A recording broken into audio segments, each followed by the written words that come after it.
Hi everyone, আসসালামু আলাইকুম। কেমন আছেন সবাই? আজ নতুন আরেকটি ব্লগ নিয়ে চলে এসেছি।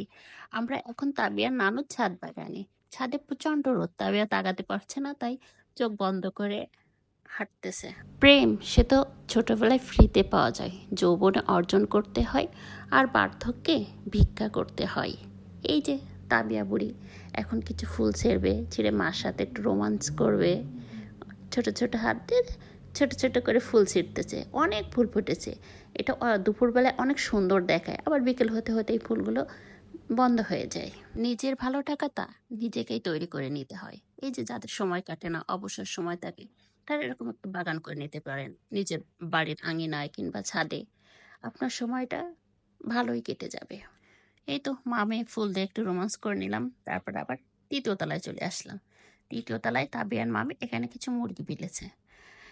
মুরগিগুলো খুবই দুষ্টু, ডিম তুলতে একটু দেরি হইলেই তারা খেয়ে ফেলে।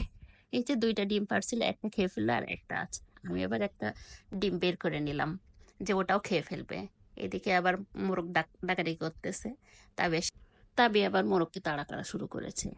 এদিকে একবার তাবড় দেয়, ওদিকে একবার তাবড় দেয়। তার খুব মজাই লাগে। ওরা খুব দুষ্টু। তিনতলার ছাদে অনেকগুলো গাছ ছিল, তারা সব খেয়েছে, মাটিগুলো হাসিয়ে ফেলেছে। মা আবার চারতলার ছাদে উঠাই রাখছে। আর মানে পরিবেশের বিপর্যয় ঘটাই দিয়েছে এরা।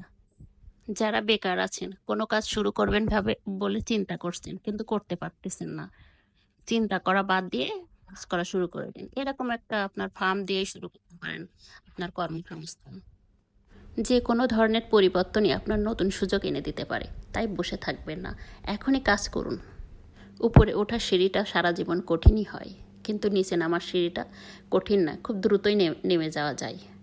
তাই এখনই ফোকাস করুন কাজে।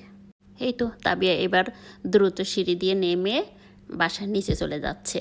বাসার নিচের কিছু আম গাছ আছে, সে সেখানে গাছে আম পেকেছে, সেটা পাড়তে যাচ্ছে। কোলাপসিবল গেট লাগানো আছে, সে সেটা টেনে খুলে বের হয়ে গেছে। এই তো নিচে চলে এসেছে, একটু হাঁটাহাঁটি করতেছে, আবার চিন্তা করতেছে কি করে সে আমটা পারবে। কিন্তু আমটাও অনেক উপরে, আমরা ব্যর্থ হলাম, পারতে পারলাম না, না পেরে আবার চলে আসতেছি বাসায়। এই তো তাবি আবার দেখাচ্ছে ওই আমটা।